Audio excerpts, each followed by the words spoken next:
Hello, traders. FX Pip Collector here. Today is Tuesday, August 20th, and I'm going to be analyzing the pound US dollar starting on the monthly, working my way all the way down to the 1 hour time frame for the full top down analysis. So, on the pound dollar, looks like this wave 3 of wave C scenario is definitely playing out. Looks like a nice wave 1, wave 2, and I think we're in a wave 3, 4, 5 of this expanding flat wave C, all part of this A, 3 waves down for B, and 5 waves up for wave C scenario that I've been talking about for quite some time.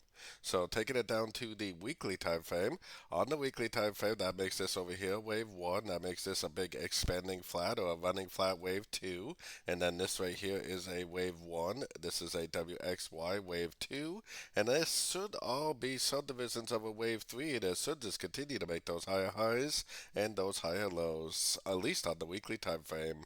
Taking it down to the daily time frame, this right here, like I was saying the other day, this move down is very impulsive, but I definitely think it was the end of a correction, and it's very obvious that it is. We're approaching a Fibonacci level, which could be an area of resistance, could be an area where we may see a pullback, which if it does pull back, that's great news for us because that should give us another opportunity to go long at the end of the pullback for the continuation of this uptrend. Taking it down to the 4 hour time frame, for me personally, I mean, if it breaks down on the 4 hour time frame, then yeah, definitely I would put my Fibonacci retracement on here and maybe even possibly look for a short. I still think even if it does break down though, the bigger, better money is going to be waiting for 3 way pullbacks to go long for the continuation of the uptrend. But really that all depends on whether it breaks down or not, because if it doesn't, I mean, it could possibly just keep on drifting up. We are in a wave 3 on the higher time frames, and that's why I really try to emphasize that the trend is your friend, because when you're on a wave 3, in a wave 3 on the very high time frames like the daily, weekly, monthly, the market is very likely to just keep on trending.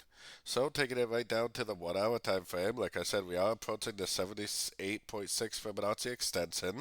If this does, respect this level, go down, break structure, if you do trade the short time frames, you possibly could look for shorts.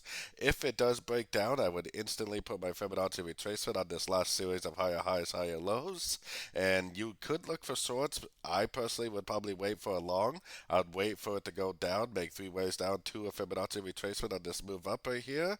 Then I would be looking for a Fibonacci bounce. I'd be looking for a nice engulfing move to the upside to go long again for the continuation of the uptrend. Now, if it doesn't break down, then I definitely wouldn't even do any of this. This all depends on whether it breaks down or not. It very easily could just keep on drifting up because I do believe we are in a wave 3 on the much higher time frames. So don't forget to join my free Discord channel, which is linked over here in the corner. And as always, thank you and happy trading.